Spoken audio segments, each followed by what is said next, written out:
00021. Striking a deal. Ezekiel blinked his eyes a few times to clear them before he looked at the Ancient One and smiled as he said, Marvel Comics was Sam's favorite, and the timeline he liked the most was this one. He introduced me to comics with this timeline, and I read everything about it, watched all the movies and shows when I was older. I even played all the video games. I also branched out and read other comics, anime, and manga. The Ancient One looked at Ezekiel with one eyebrow raised and asked, You expect me to believe you know so much about our universe because it was originally comic books in your past life? You are the only one I could tell that to and not seem crazy. If I told Fury, Peggy, or even Hank, they would all assume I was crazy, no matter how much info I give them that is correct. But you and Strange are open-minded and would give me the benefit of the doubt. The Ancient One studied Ezekiel for a while before she nodded her head and said, You are correct. I will keep this bit of info between us for now. So what are your plans for this world? Ezekiel shook his head and said, To change things for the better. I won't tell you my plan, but one of my main goals is to stop half of the universe from disappearing. The Ancient One's voice raised slightly as she asked, Half of the universe is going to disappear? More like half of the people living in the universe are going to disappear. Some crazy purple guy collects all of the Infinity Stones and uses them to do it. The Ancient One shook her head and said, That shouldn't be possible. The Time Stone should have been protected by Strange, and the other stones should be almost impossible to find. It was, but he used the Time Stone to check the future and only saw one where they could win against the threat they faced, and turning the Time Stone over was part of his answer. I think it was a stupid idea. So I am changing stuff so we don't have to make that choice at all? The Ancient One examined Ezekiel for a while before she said, Fine, I won't interfere with what you are trying to do for now, but I will be part of this group you are building. If I find a reason to doubt you in the future, I will not hesitate to put you down. Ezekiel nodded his head as he stood back up and put his hand out as he said, Fair enough. Welcome to the team. The Ancient One reached down and shook Ezekiel's hand as she said, Thank you. As they shook hands, the Ancient One's eyes widened as she said, I have never seen anyone like you before. You have a perfect resonance with universal energy. It's flowing into your body naturally, almost like you have been practicing magic for decades. Did you practice magic in your old world? Ezekiel smirked as they released hands and said, I never practiced magic. My world didn't have it. The Ancient One shook her head and said, Maybe it was too well hidden. I guess that doesn't matter anymore, but how would you like to become a sorcerer in this world? Ezekiel shook his head and said, Not currently.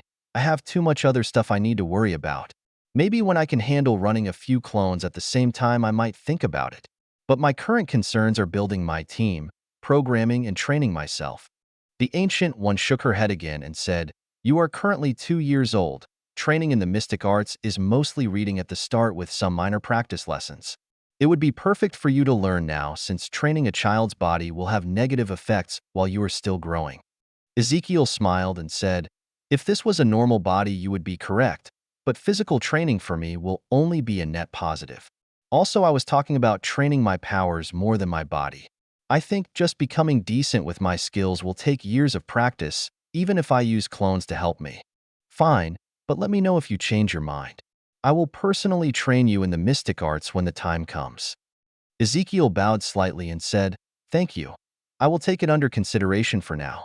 I do know at some point I will need someone to help me with my martial arts. I would love to be able to train under Shang-Chi, but I don't know if I will be able to find him. The Ancient One smiled and said, I could help with that, but if I am busy I know a few other people who could help you in my place. Ezekiel laughed and asked, Master Mordo? Wong. The Ancient One smiled again and said, I was also thinking about Captain Rogers. He is one of my choices already, but traveling to him might be an issue. That, and I would have to deal with Fury if I showed up at the base.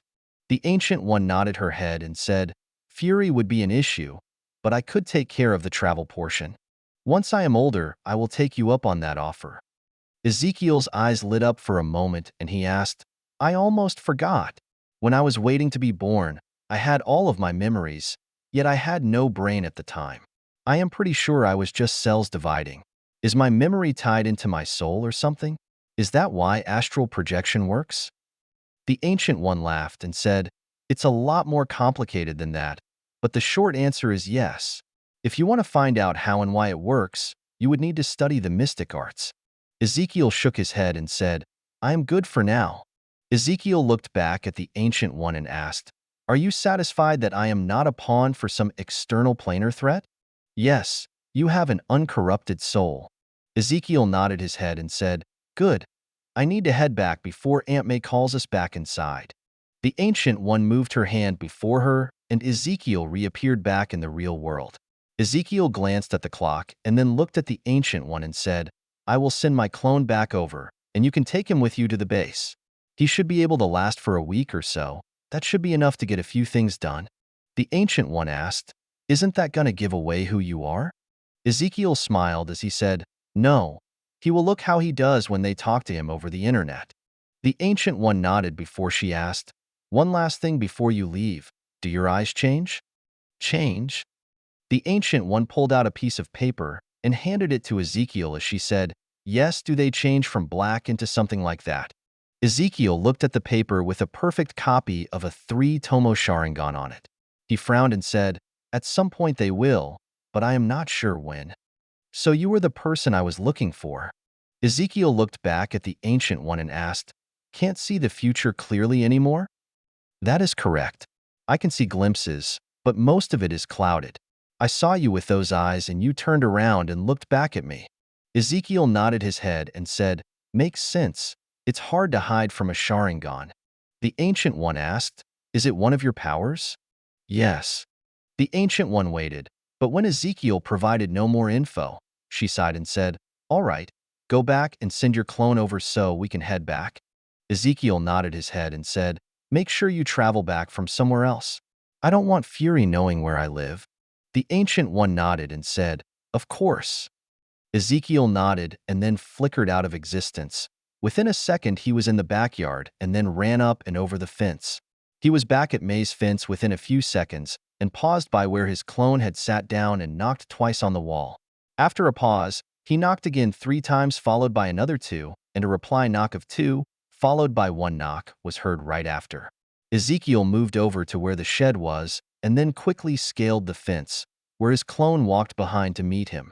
Ezekiel made a few hand signs and then touched his clone's head, sending a small packet of info to his clone with what he and the Ancient One talked about. It also had a few ideas on what to do when he made it to the base. The clone nodded to Ezekiel and then climbed over the fence as Ezekiel walked back out into the yard.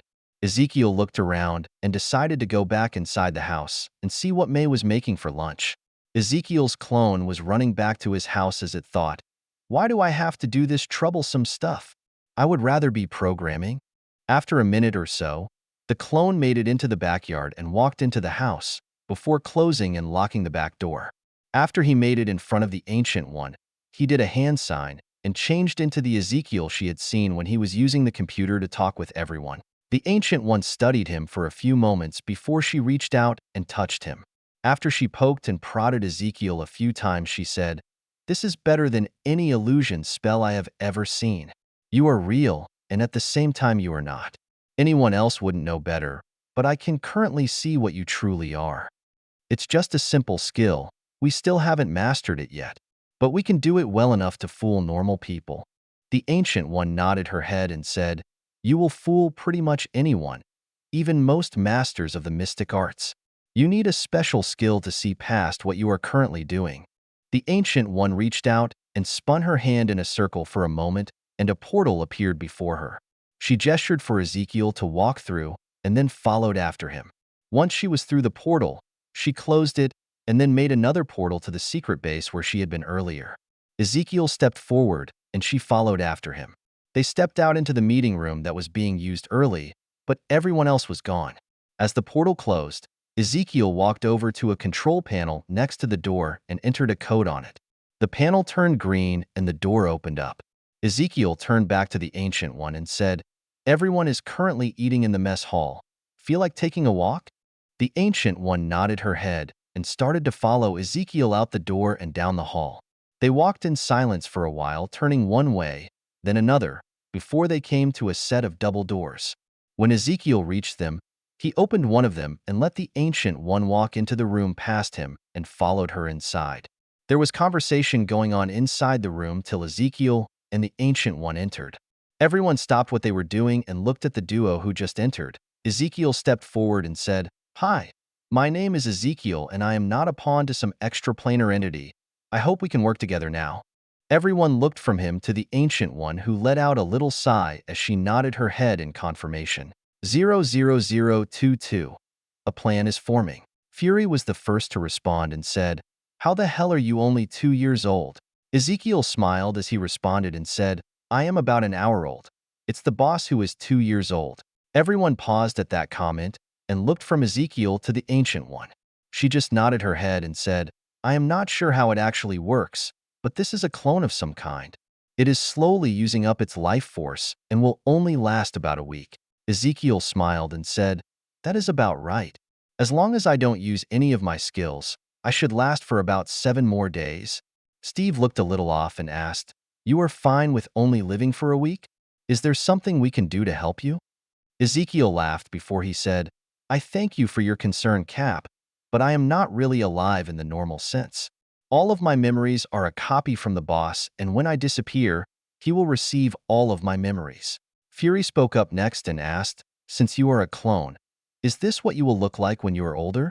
Ezekiel smiled and said, "No, I have no idea what I will look like when I am older. This is just a transformation to hide my true appearance, so you don't know what I really look like." Fury looked like he was about to speak again, when Steve cut him off and said, "Well, it's good to meet you, Ezekiel. Would you like to join us for lunch? I appreciate the offer, but I don't need to eat. But the Ancient One might take you up on that." The Ancient One shook her head and said, "I am fine, thank you." Ezekiel looked around the room for a moment and took in the small mess hall. It had a kitchen area at the far end, and spread out around the main area were round tables with chairs. Only 2 tables were currently being used. Peggy, Steve, and Hank were at one table, while Fury and his agents were at another table eating. Ezekiel walked over and sat down at the table with Fury. He looked at Coulson, then Maria, and asked, "You two are only sitting at this table because he is your boss, right?" Fury stopped eating and glared at Ezekiel as everyone could hear Peggy chuckle slightly from the other table. Coulson just did his patented smile, while Maria just continued to eat like she didn't hear anything. Ezekiel smiled and sat back in his chair and said, "Don't worry, Fury. I can keep you company." "Good.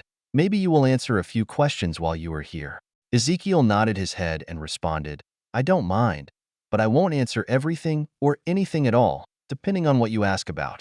Fury pushed his plate aside and asked, "How much do you know about S.H.I.E.L.D.? Probably the same amount as you do, but possibly more, since I know about things that will happen in the future." Fury frowned a little and asked, "I know you said you want to help people, but what is your true endgame?" "To help protect the world and make it an overall better place to live for all of humanity." Fury smirked and said, "Lofty goals for a kid. How exactly do you plan to pull that off?" Ezekiel smiled and said, "Protecting the world I am already working on. It's why I had you find Steve first. As for making the world a better place, I have a lot of ideas. But first I need to start purging all the corruption in the governments throughout the world." Fury scoffed at that and asked, "You think you can clean up the governments of the world? What are your plans? Kill everyone who is corrupt? Make yourself ruler of the world somehow?" Ezekiel laughed and said, "Those are definitely ways I could do it, but I have a much better way to make wide-reaching changes in the world. It will just take a while to set everything up." Peggy looked a little concerned and asked, "How exactly are you planning on doing that?" Ezekiel smirked and said, "By using something that hasn't been invented yet, and the voice of normal people to effect sweeping changes." Fury slapped a hand down on the table and said, "That didn't answer either of our questions. What is your plan, and what are you making to help with it?" Ezekiel shook his head and said, "I will tell you that later, once it is up and running." Both Fury and Peggy looked like they were going to say something, when Steve cut them off and asked, "What kind of changes do you plan to make?" Ezekiel smiled and said, "Now that is the kind of question I will answer. It's simple. I want a better quality of life for people. I would like free and better healthcare for everyone, better education for kids and adults, housing for everyone, so we don't have any homeless people. Also, I want to integrate metahumans into society, to make them seem normal and not something to fear." Steve nodded along to most of what Ezekiel said. until homeless people and metahumans were mentioned. He looked at Ezekiel and asked, "There is a homeless problem? Also, you said metahumans. I know what mutants are. But what are metahumans and also, what are inhumans? No one here has heard the term before." Ezekiel pointed at Steve and said, "You are a metahuman.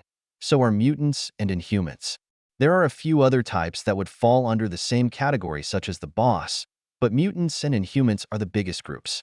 Inhumans are a group of people who were experimented on by the Kree about 750,000 years ago. They had powers, and so do their current descendants.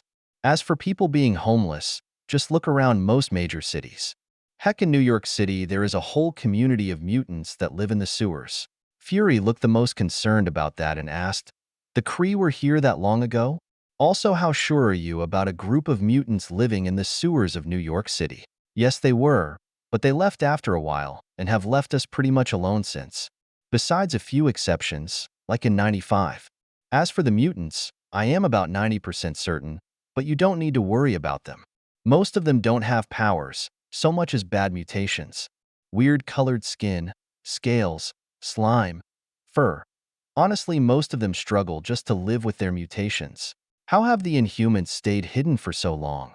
They must have a pretty big population at this point." Ezekiel looked at Hank and said, "They mostly stay hidden, but I am sure the few that people have seen were mistaken as mutants." Fury shook his head and said, "So what? You want to try and make some perfect world utopia? I don't know what kind of world you came from, but this world is full of scared, judgmental, untrusting humans, which will make your goal almost impossible." Ezekiel laughed and said, "Almost impossible doesn't mean impossible. It will be difficult, it will have setbacks, it will have people that are against it. But as long as I don't give up, it will happen." Fury sighed before he said, "Great. I am working with a kid who is delusional." Steve spoke up and said, "There is nothing wrong with wanting to make the world a better place and trying to help your fellow man." "Great. There are two of them now." Coulson spoke up and said, "Honestly, it's not a bad idea, sir. You stay out of this, fanboy." Peggy laughed before she said, "Idealism isn't a bad thing to have, Fury. I like Ezekiel's ideas myself. It just depends on how he tries to implement them." The Ancient One nodded her head and said, "Honestly speaking, from someone who doesn't normally mess with the mundane side of the world, Ezekiel's ideas don't sound bad overall. Who doesn't want a warm place to sleep and food to eat? Who wouldn't like to just live their lives in peace?" Ezekiel smiled and said, "Exactly. Who wouldn't want those things? It's something so simple, but yet so many people are missing one or more of those things in this country alone. The country that everyone looks to as a leading example of the free world." Fury smirked and said, "The USSR fell in 91. That term is dated now." "That's not the point, Fury, and you know it. If you don't want to help with my other plans, that is fine. I honestly didn't expect help with everything I wanted to do." Steve spoke up next and said, "We can discuss those plans later. I want to know about Bucky. What is the plan for rescuing him? I still need to locate the facility he is located in, but I do have a few ideas on how to get him out. The first one depends on how much the Ancient One wants to help us." Ezekiel and everyone else looked at the Ancient One. She smiled back and asked, "Tell me your idea and I will let you know. Once I find the location, you port a small group close by the facility, then you pull everyone from inside the facility into the mirror dimension. Bucky and the other super soldiers will be frozen, so they shouldn't be pulled in. We walk in and take Bucky, then set the facility to explode and set the super soldiers free. Toss everyone back into the facility, and it will look like the super soldiers got loose and caused the destruction of the facility." The Ancient One nodded her head and said, "It's not a bad idea, but I don't think I could pull that many people into the mirror dimension at once. Small groups would be easy enough, but even my power has limits." "Good to know. After I have found the location, we could scout it for a few days from the mirror dimension and figure out the best time to attack. Then we could pull everyone from, say, the communication and security rooms. I could disable their systems so no one would know what is going on, and we could slowly sweep the base clean by pulling them into the mirror dimension. Afterwards, we set it up like I said." Fury spoke up and said, "You think it will be so easy? Just take out a bunch of trained soldiers, rig a place up to explode, and Hydra are going to think their super soldiers were the cause?" Ezekiel smiled and said, "Super soldiers that they have frozen because they can't control them? Yes, I think they will believe it just fine. Ezekiel did a few hand signs, and a small cloud of smoke appeared before a copy of Fury, but with an exaggerated giant afro appeared in the chair Ezekiel was seated in.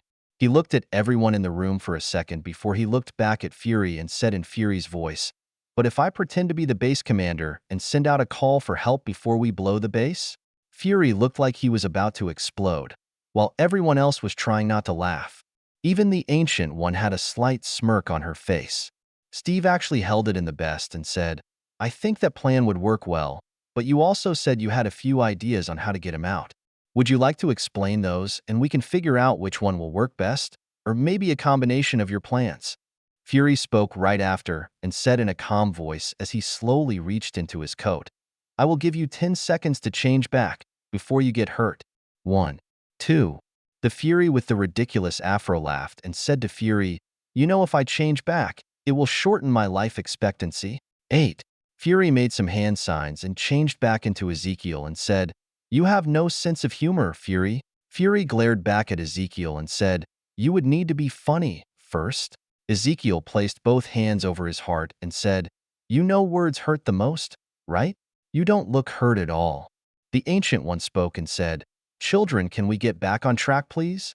Fury frowned at the Ancient One as Ezekiel laughed, then looked over at Steve and said, "The first part of my other plan is to see if I can convince two old friends to work together again. 00023. Two possible allies?" Peggy was the first to speak and asked, "Who are these two friends and why are they important?" Ezekiel looked at Peggy and said, "Well, one of them runs a private school for gifted children, and the other is considered a terrorist.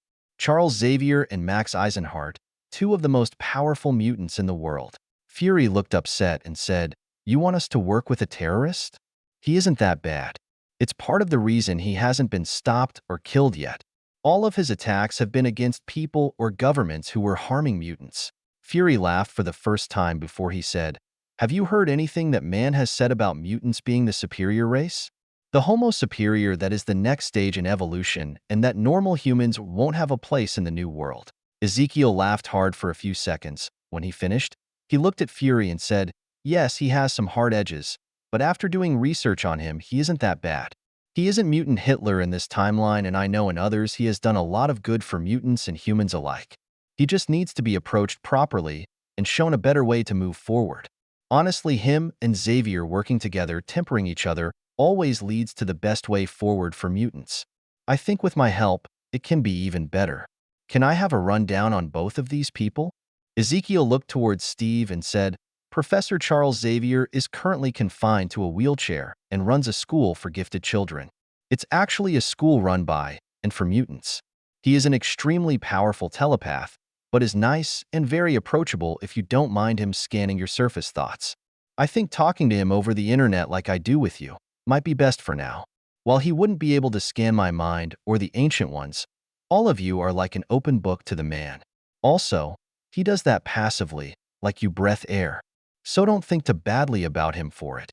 Fury asked right after Ezekiel finished and said, "I have never heard anything about him having powers. How sure are you about this?" 100%. If he was evil, he could easily take control of most, if not all, world leaders and secretly run the world. Fury stood up and started to pace as he said, "We need to come up with a way to counter his powers. We currently don't have the manpower. But I could start a project in S.H.I.E.L.D., but then Hydra would also have the research." Ezekiel spoke up and said, "Settle down, Fury. You have absolutely nothing to worry about. Xavier's only real concern is to have mutants and humans coexist peacefully. He would never do something to jeopardize that. It's why he and Max parted ways long ago. Besides, I will figure out a way to block his telepathy at some point for other people." Fury didn't stop pacing as Ezekiel looked back at Steve and said, "Max Eisenhart, better known to the world as Magneto. He is a powerful mutant who controls magnetism. Honestly, he doesn't understand how powerful he truly is. I have seen that man terraform Mars when he fully understands his true power. He also leads a team of decently powerful mutants. They call themselves the Brotherhood. If we can gain him as an ally, we will gain most, if not all, of his followers. I don't like this idea at all. It's going to add too many people. People who we can't really trust." Ezekiel looked back at Fury and said, "You are correct. That is why I would contact them remotely and have them help out with missions that involve rescuing mutants. They might help us deal with Hydra when the time comes, but we can discuss that later.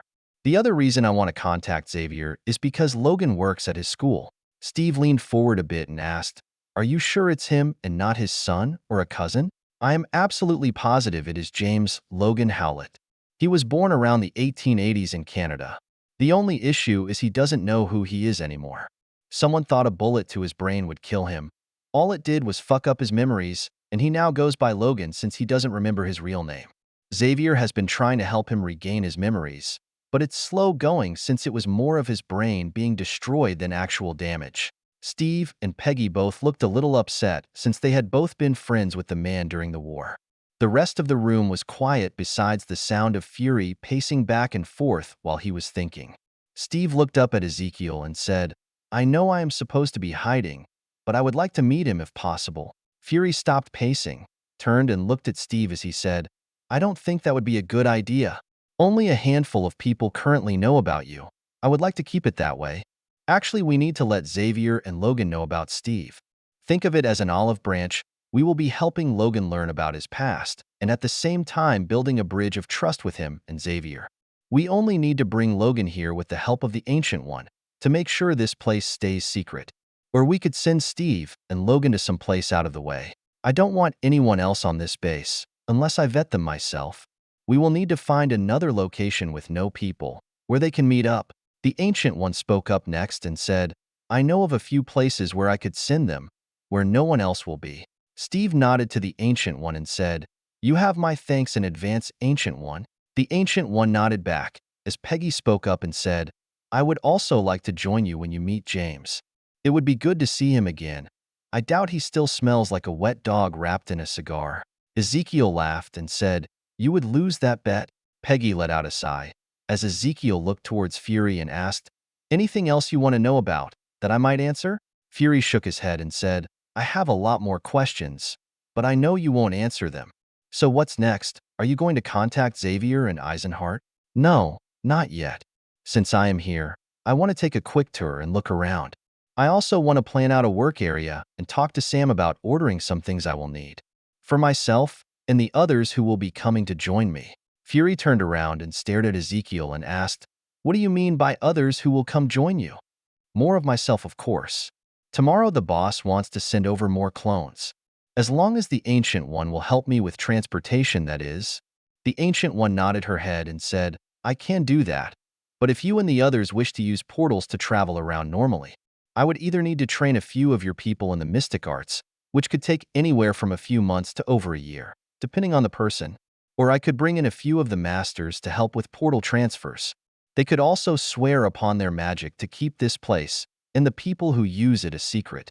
Coulson spoke up and said, "I would like to learn if possible." Fury glanced at Coulson for a few seconds before he looked at the Ancient One and asked, "You have one volunteer, but I still need him for his normal job?" "I understand. It will just take him longer to learn it, and even longer to master it." Fury nodded his head before he asked, "What about a way to stop other people from portaling into the base? Is there some way to prevent that and only make a small secured area the only access point?" The Ancient One nodded her head and said, "That is possible, but the resources it would take to secure this base and the area around it would take at least a month to set up and be very expensive to procure." Ezekiel smiled and asked, "Do you happen to have a bank account? I could transfer whatever funds you will need." The Ancient One shook her head as she said, "I was born long before identification for people became standard. I think you need that to set one up." Ezekiel laughed as he said, "You are correct, but I could easily fix that in an hour. Or you could just give me a list of the items you will need and I can order them for you." The Ancient One nodded her head and responded, "I will make you a list of everything that I will need, but I am afraid you might have a hard time finding a few of the items. They are rare and very expensive." Ezekiel just nodded and asked, "Do you use a computer at all? If so, you can email me the list if you like. I have used a computer many times since their invention, but I do not have an email address. I prefer to write letters, astral project, or meet people in person." Ezekiel nodded as he stood up and said, "That's fine. You can give me a list tomorrow. Right now, I think I want to take a tour around the base. Anyone feel like taking a walk with me?" Fury spoke up and said, "You sure you need a tour? You and the Ancient One made it to the mess hall without a guide." Ezekiel looked at Fury and said, "You are right. I know the base layout already, but I wouldn't mind walking the base at least once. That and having some company is always nice." Steve stood up while he picked up his tray and said, "I could go for a walk. Let me just bust my tray." Peggy looked up at Steve, who then reached down and grabbed her tray as she said, "Thank you, Steve." Steve smiled at Peggy and said, "You are welcome," before he turned around and walked to the kitchen area and deposited the trays and plates on the counter next to the sink. Steve walked back over to Ezekiel and said, "I will take you to meet Sam first. After that, I will show you around." Ezekiel smiled and waved at everyone as he started to walk out of the room with Steve. After they had left the room, the Ancient One looked at Fury and said, "Let me know if anyone else wishes to learn the mystic arts. I need to talk to Mr. Foster and ask about Ava. But if I could start everyone at the same time, it would make it a little easier to teach them all." Fury nodded his head as Hank stood up and said, "I can show you where Bill and Ava are staying if you would like." 00024. Setting up a work area. Sam was seated at his desk, working on his computer when Steve walked in, followed by Ezekiel.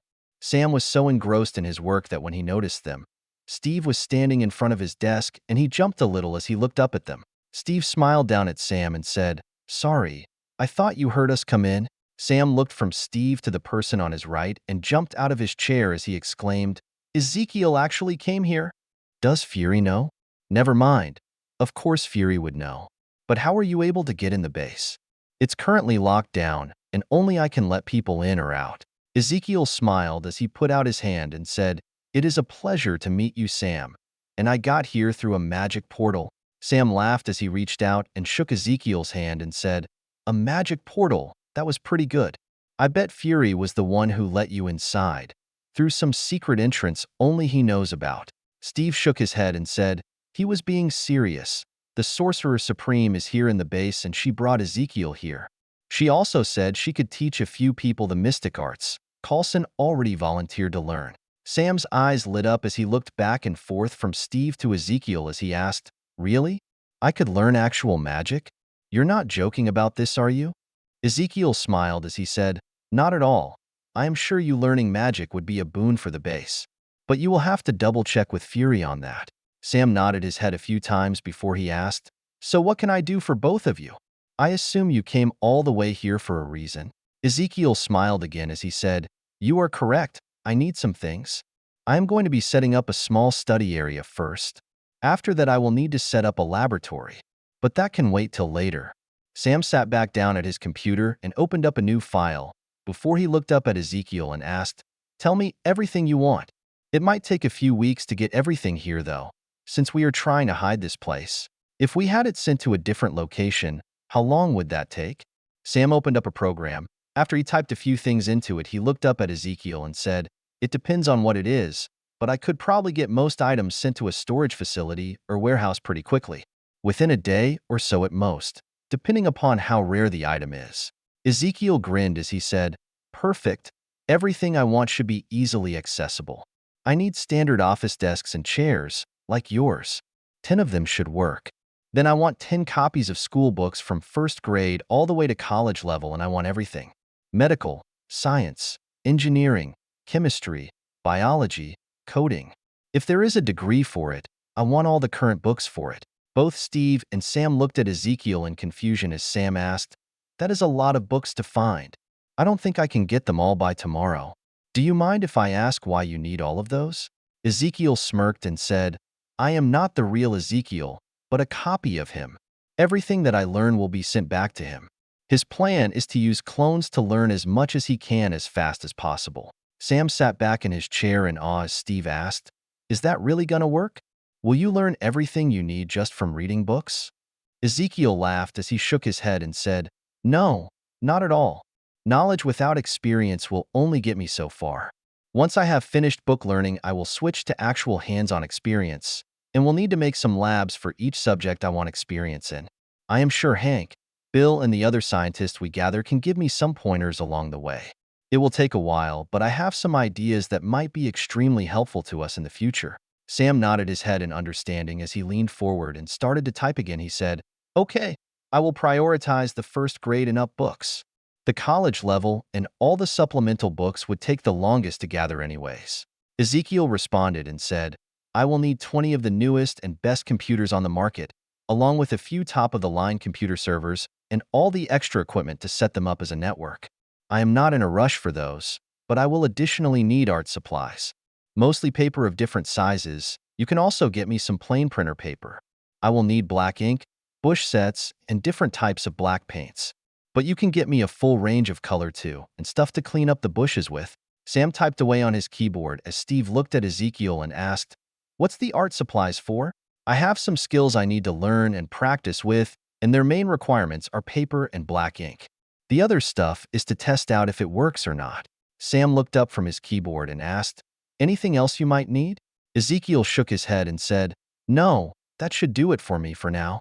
But the Sorcerer Supreme will give me a list of items they need tomorrow. I will forward it to you once I have it. You can do the same thing for their items and place them in a secure warehouse. Sam nodded in reply as he said, Will do. Ezekiel looked at Steve and said, All right, let's take that tour around the base. He turned back to Sam and said, It was a pleasure to meet you. I will see you tomorrow sometime. Sam looked up from his computer screen and said, Same to you, Ezekiel. Ezekiel and Steve left the room and started to make their way around the base. About 85% of the base was underground, and the part that was above ground was old and abandoned. Water for the base came from an underground aquifer, filtered through a water purifier system. The internet and power come from the old part of the base, but all of the infrastructure for it was upgraded. All of the old entrances to the underground base were sealed completely. The only actual entrance to the underground portion of the base was new and hidden completely under the road leading to the base. You had to be in contact with the base to gain access, then a portion of the road would open up, so someone could drive down into the tunnel. That tunnel was about a mile long and led to the only opening into the underground base. It could be considered cramped if it was being used at 100% capacity, but currently only a handful of people, and some kids called it their full-time home. Most of the base was currently unused and in need of repair. Only a handful of rooms had already been retrofitted and were in working order. Steve and Ezekiel made their way to one of the unfinished rooms and stopped at an open door with thick power cables running inside it. Steve knocked on it and asked, Would you like a little more company? Hank could be heard from inside the room as he said, Sure, come on in. Steve walked in first, followed by Ezekiel. Inside the room was the Ancient One sitting at a table next to Hank and Bill Foster. Next to them, inside a beehive-looking glass container, was a young girl sitting on a bed. There wasn't much else currently inside the room, besides a bed, a couple of steamer trunks, and the table and chairs they were using. Bill stood up when they were close and reached out a hand to Ezekiel as he said, It's good to put a face to the name, Ezekiel. I am Bill Foster, and the young lady in there is Ava Starr. Ezekiel smiled at both Ava and Bill as he said, It's great to meet you both in person. Have you been able to help stabilize Ava yet? Bill shook his head and said, The chamber here helps her stay stable, but she needs to stay inside it for at least 12 hours so she can be outside of it and not in pain for about 5 hours. It's not a great trade, but it is our first attempt. It's a step in the right direction though, and that is all that matters. Bill and Hank nodded their heads in agreement as Ezekiel looked at the Ancient One and asked, Did you ask them yet? I did. Mr. Foster is on the fence about it, and young Ava hasn't shown an interest in it. Ezekiel nodded as he walked over to the glass beehive and stood in front of Ava. She looked at him curiously as he smiled at her and said, Ava, my name is Ezekiel. Can I talk to you for a few minutes? Ava glanced at Bill first, who nodded his head, before she looked at Ezekiel and said, Hello, Mr. Ezekiel. Just Ezekiel is fine, Ava. She nodded her head as Ezekiel pointed towards the Ancient One and asked, Did she ask you if you would like to learn magic? Ava nodded her head again. So Ezekiel asked, Did she show you what you can do with magic? Ava shook her head no. Ezekiel chuckled as he turned to the Ancient One and said, You need to know your audience, give her a show. But I don't think it needs to be like the one you will give to Strange. The Ancient One let out a sigh and said, You know it's real magic, not the sleight of hand most people expect. Ezekiel just smiled, but said nothing else. The Ancient One shook her head and stood up, before she walked close to the beehive and stood next to Ezekiel. She looked down at Ava and said, I already told you. that if you learn magic, it can help you to no longer hurt. But let me show you what else it can do. The Ancient One started to move both her hands in front of herself, and orange lines began to appear in the air as it followed her hands around. As she moved them, a pattern of a flower appeared. The flower then shifted into a cat which ran around the glass beehive. Ava was inside. The cat then stopped in front of Ezekiel, before using his head as a landing pad for a big leap. While perched on his head, the orange construct transformed into a bird. The bird then opened its wings and took off into the air and flew around the room for a few moments before it disappeared into a fireworks-like explosion of colors. The Ancient One then made a portal to somewhere covered in snow. She stepped inside and closed the portal. A few moments later, she opened another portal and she walked out of it. Behind her, you could see a white sandy beach. She looked down at Ava again, and as the portal closed, she said, "You can do those things and so much more if you learn the mystic arts. Would you like to learn?" Ava still looked a little uncertain, so she looked at Bill, who smiled as he said, "I am still going to help you no matter what you want to do, Ava. No matter what, I will always be here for you."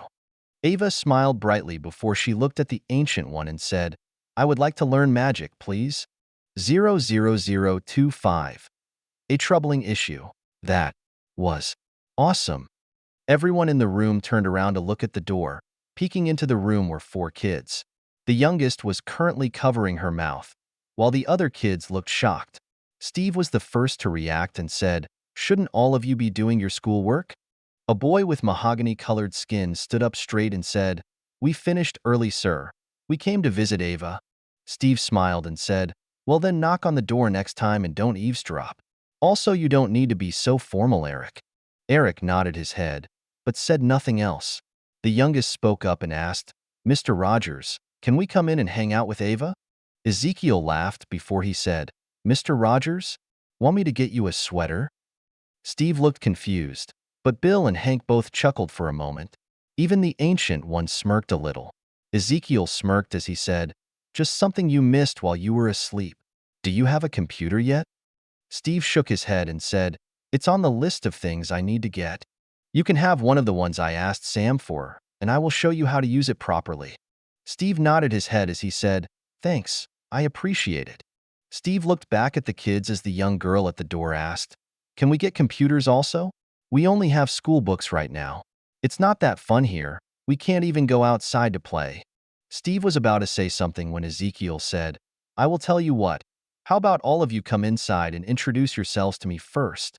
Then we can talk about getting you some things to make this place less boring." The young girl was the first in the room as she ran to stand in front of Ezekiel. The others were quick to follow and line up next to her. The young girl was the first to speak and frowned a little as she said, "My name is Mary Sue Poots." Ezekiel laughed and asked, "Don't like your name?" "No." Ezekiel smiled as he said, "Then change it. You don't have to keep a name you don't like." Mary grinned wide as she asked, "I can do that?" "Yup. If you think of a new name, just tell people that is your name. When you are older, you can get it legally changed to it, if you really like it." Ezekiel pointed to the Ancient One and said, "This lady here is called the Ancient One. That's not her real name, though. It's just what everyone calls her. Kinda helps, though. Since she is a master of magic, she needs a cool-sounding name, so it adds to her aura of mystery."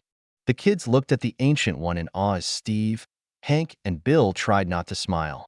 The Ancient One smiled a little at the kids, before she glared at Ezekiel for a second. Ezekiel ignored the Ancient One and looked to the next kid as he asked, "What is your name?" "I am Eric Stevens, sir." Ezekiel shook his head and said, "My name is Ezekiel, and you don't have to be formal around me, Eric." Eric nodded his head but said nothing else. The next boy spoke up and said, "My name is Grant Ward. It's nice to meet you, sir." Ezekiel let out a sigh before he looked at the last kid. She smiled at Ezekiel as she said, "It's nice to meet you, Ezekiel. My name is Hope Van Dyne." "It's a pleasure to meet you, Hope." Ezekiel looked over all the kids once more and then asked, "So what would make your stay here more enjoyable?" Mary spoke first and said, "A computer." The other kids all nodded in agreement, even Ava. Ezekiel asked, "Only a computer? What else do you think will make your time here more enjoyable?" Hope spoke up next and said, "My own room." Grant followed up with and said, "A better bed with sheets and blankets." Mary was next and said, "Better food." All of the kids nodded at that, and it was like a floodgate was opened. All of them had ideas for what would make their stay in the base better. It took a little while for all of them to get through what they thought would make the base better. But one thing they all agreed on was going outside. Even Ava wanted to go outside. Ezekiel smiled at them all as he said, "I don't think we can do all of those ideas, but a good part of them are doable. It will just take a little while. As for going outside of the base, I don't think that is possible. But I have an idea if the Ancient One wants to be nice. She could probably take you to the beach." The Ancient One looked at Ezekiel and asked, "Do you take me for a taxi service?" Ezekiel nodded his head as he said, "You were the one who offered to bring me over from now on." Ezekiel then swept his arm towards all the kids and said, "Plus look at them. They really want to go outside, and you are their only hope?" The Ancient One sighed, before she said, "Fine. I can take them to a hidden island that we use to practice magic on sometimes. But someone will need to watch them while they are playing. I am only providing transport." The kids all smiled except for Mary, who yelled, "Yes." Ezekiel turned around to them and said, "If you're going to the beach, you better go change into some different clothes." Mary was running to the door before Ezekiel finished talking. "Grant," Eric and Hope all said, "Thank you." Before they left to go change, the Ancient One looked at everyone else in the room and asked, "So who is going with me to watch the kids?" Bill and Hank looked at each other before they nodded and said almost in sync, "We will watch the kids." "Good. How much longer does Ava need to stay in her stabilizing tank?" Bill answered, "About 20 minutes." The Ancient One nodded and said, "I will be back in about 30 minutes. I am going to get a few things so the kids will have fun at the beach." A portal opened up and the Ancient One walked through it.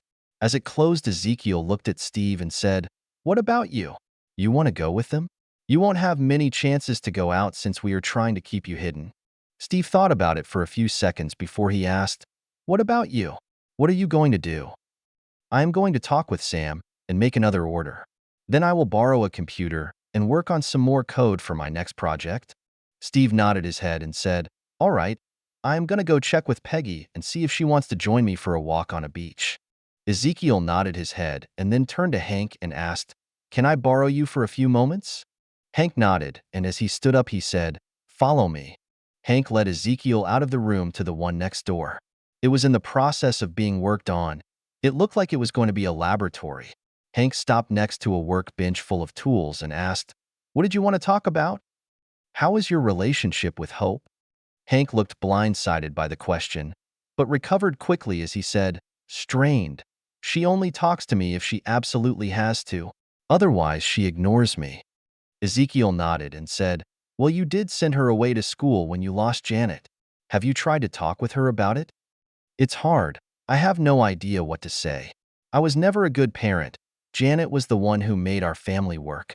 Once she was gone, I had no idea how to handle Hope, or even myself for that matter. So I sent her away and dove into my work to keep myself busy. What do I even say to her? Sorry? Sorry for treating her the way I did? Sorry for sending her away? Sorry for not talking to her at all? Tell her that her mother is still alive? That I am trying to find her?" Ezekiel patted Hank's shoulder and said, "Saying you are sorry would be a good start.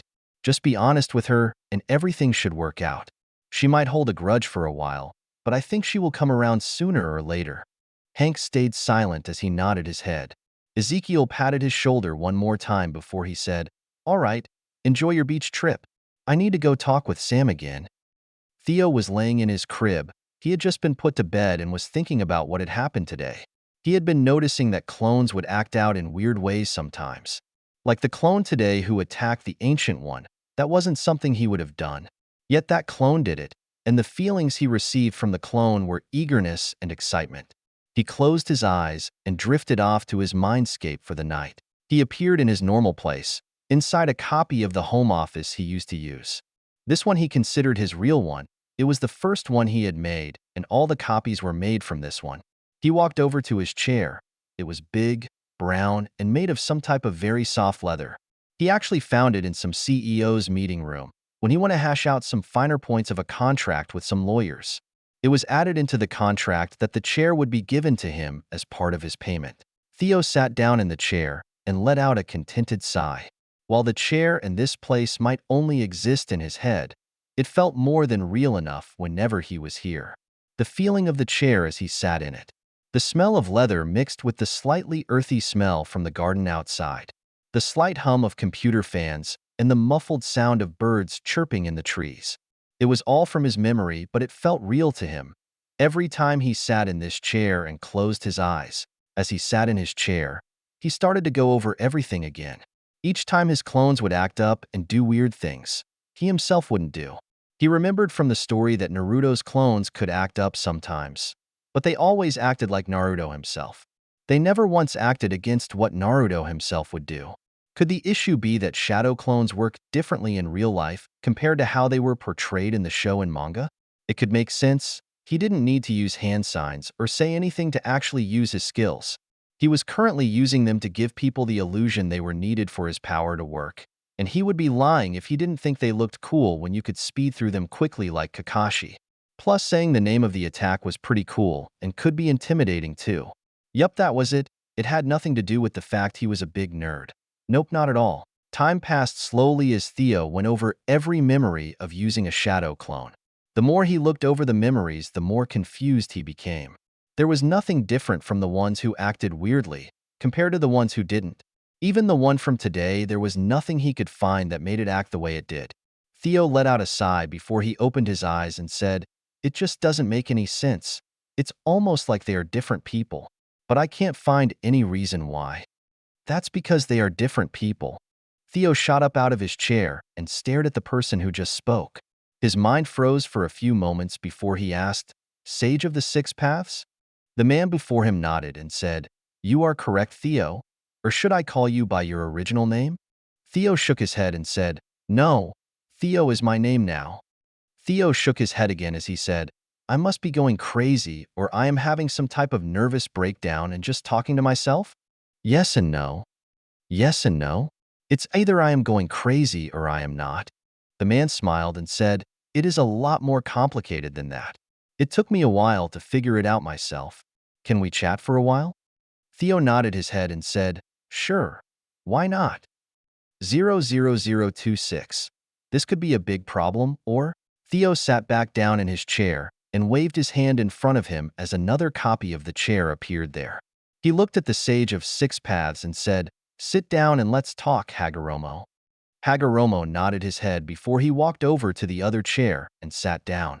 Once he settled into the chair, he let out a sigh and said, "I can see why you like this chair so much." Theo nodded his head and said, "It's too bad I no longer have it, but I am sure I will find something comparable at some point when I am older. So what can I help myself with?"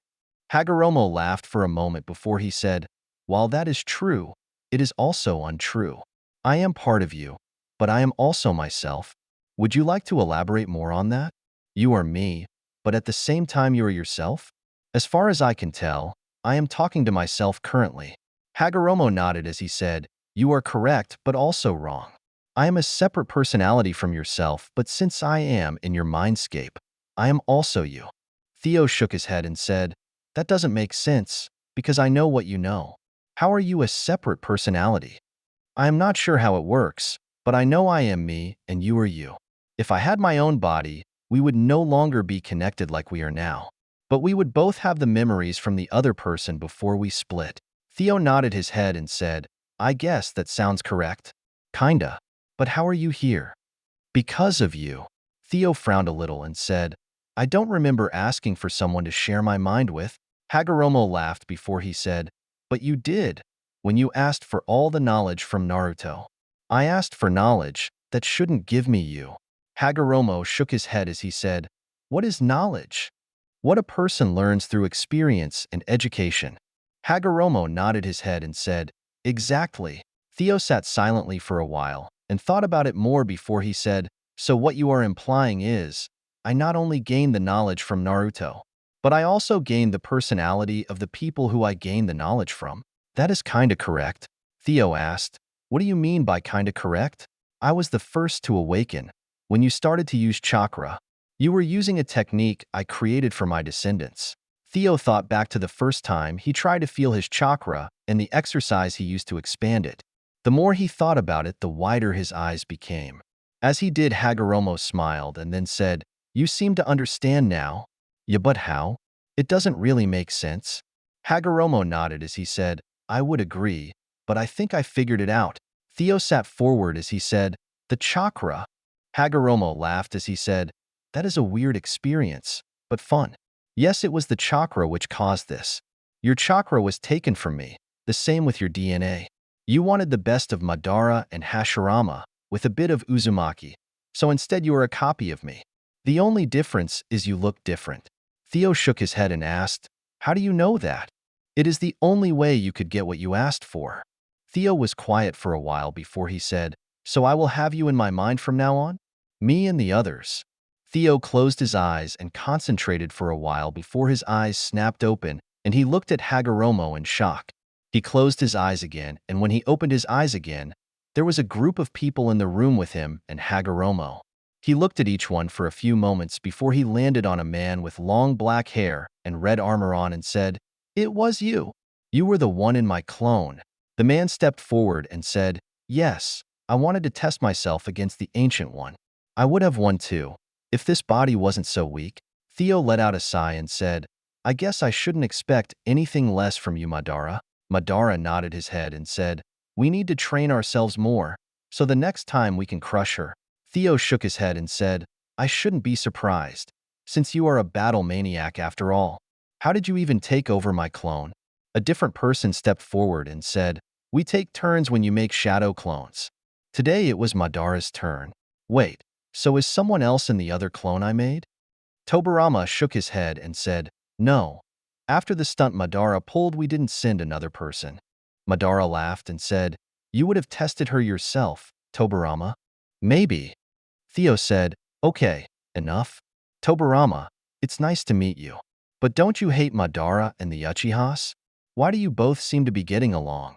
Tobirama nodded his head and said, "The same to you, Theo. As for why we are getting along, it is because of you. While we now have all of our memories, we also have yours. It has bridged the gap between us. Your memories of the show and manga of Naruto have helped the most." Theo nodded his head, then looked at the other people for a few moments, and before he said, "I think I get it now." Hagoromo was the first. Madara was next because I used his insights into chakra control to train with. Then Inoichi and Ino should have been next because of working on my mindscape with the Yamanaka clan techniques. Tobirama because of the shadow clones, and Kakashi because I used his insights into earth jutsu. Then we have Sure because I am training body flicker with his insights into it. Minato because I have thought a lot about his flying thunder god techniques.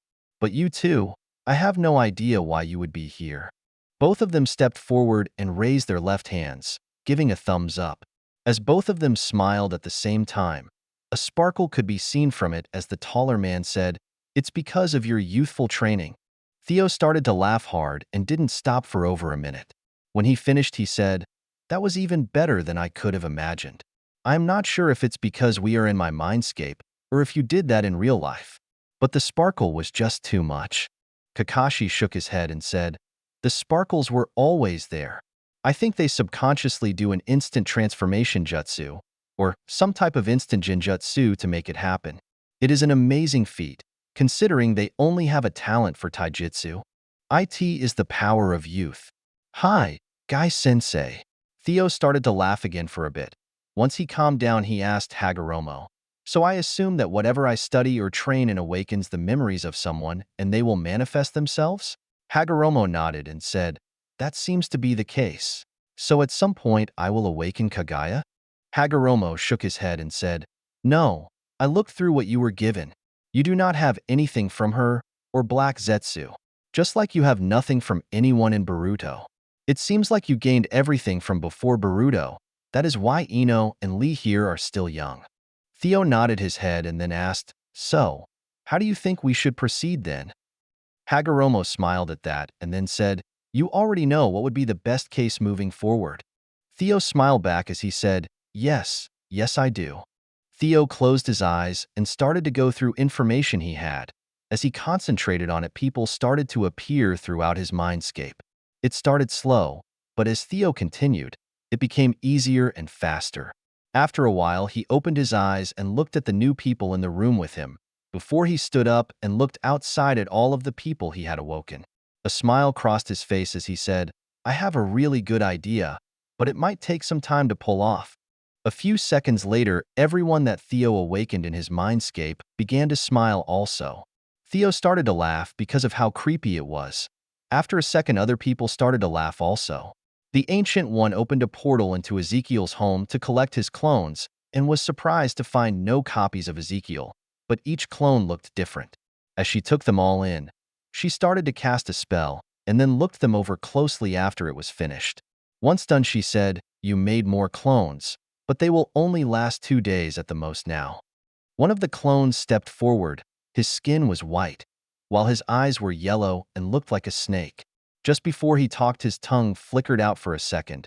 It was thin and forked like a snake, and he said, Ezekiel said you have been alive for centuries in the same body, something about channeling energy from a dark dimension.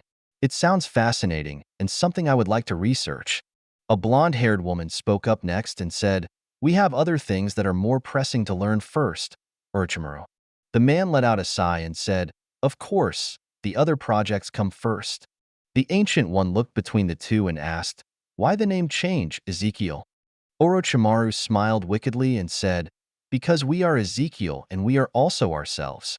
I am Orochimaru and these people are Madara, Tobirama, Kakashi, Tsunade, Minato, Sakumo, Itachi, and Shikamaru.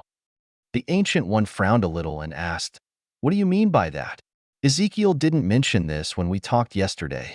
Shikamaru spoke up next and said, Ezekiel figured it out last night. He asked for all the knowledge from our world as part of his powers. It not only gave him our knowledge, but also our personalities. When he started using our knowledge, our personalities started to awaken. The Ancient One nodded her head before she smiled and said, It's a pleasure to meet you all. Everyone but Madara returned the greeting. Madara smirked and said, I won yesterday. The Ancient One raised one eyebrow at that and said, I am pretty sure you lost. Madara laughed loudly before he said, You said you wouldn't need to cast a single spell to beat me, but you did cast a spell. That means I won. The Ancient One shook her head and said, Fine. By that metric you won. Happy? Yes. The Ancient One sighed as she turned around and walked through the portal. She said, Come along now. I have other things I need to do than babysit children. Minato walked through first, and once on the other side, he said quietly to the Ancient One, Sorry about him.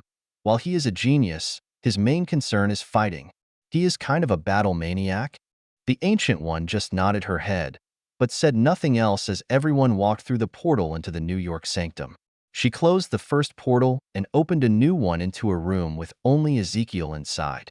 As everyone walked through the portal, Ezekiel looked up and then paused before he said, What's going on with all of you being dressed up? Itachi walked over to Ezekiel, reached out and put his hand on Ezekiel's head for a moment before he pulled his hand away. Ezekiel started to laugh for a few moments before he looked at the Ancient One and asked, Could you do a portal to a warehouse in New York for me? I need to collect everything that is currently there. 00027. Setting up a meeting with mutants.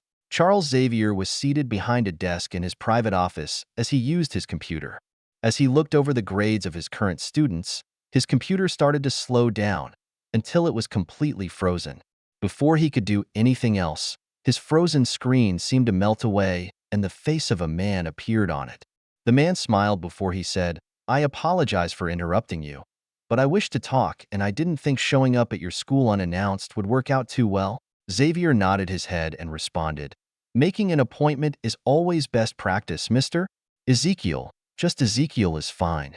Xavier smiled as he telepathically sent a message. Hank, someone has bypassed our security and is currently talking to me on my computer. Trace them, please. So, Ezekiel, you obviously contacted me for a reason. What can I help you with? Ezekiel laughed for a moment before he said, A few things actually, but the first would be setting up a meeting with Max Eisenhardt, better known as Eric Lyncher or Magneto. I would like you to be there, of course, since it involves you and the future of metahumans. Xavier showed nothing on his face, but inwardly his mind was in overdrive. He sent another telepathic message, Hank, make sure you find out who this person is.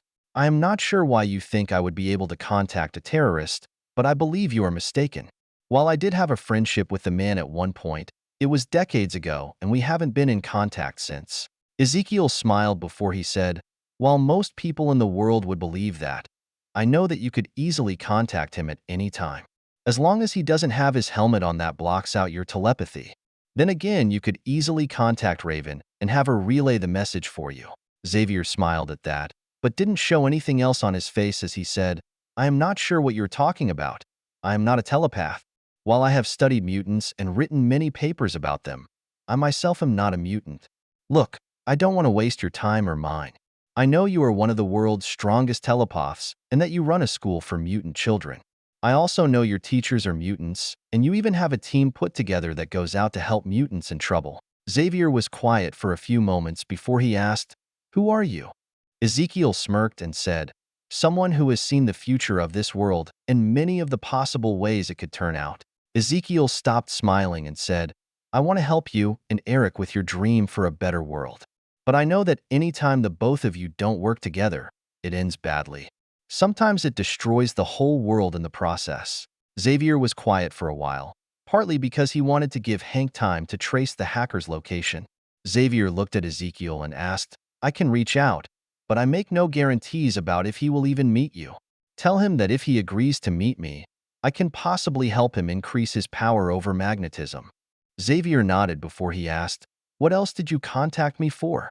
"I wanted to chat with Logan. I have some info for him he would like to know." Xavier took a few moments before he asked, "What kind of info is it?" "Well, his real name for starters." A picture appeared on the computer screen.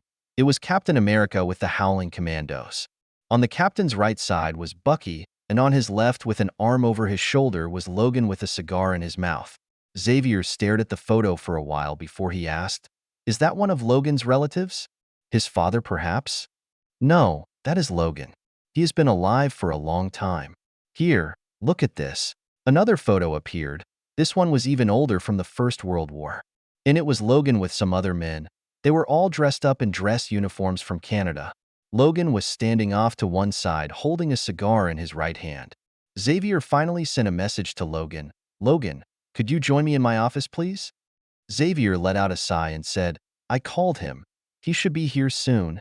Ezekiel's face appeared back on the screen as he said, "Thank you."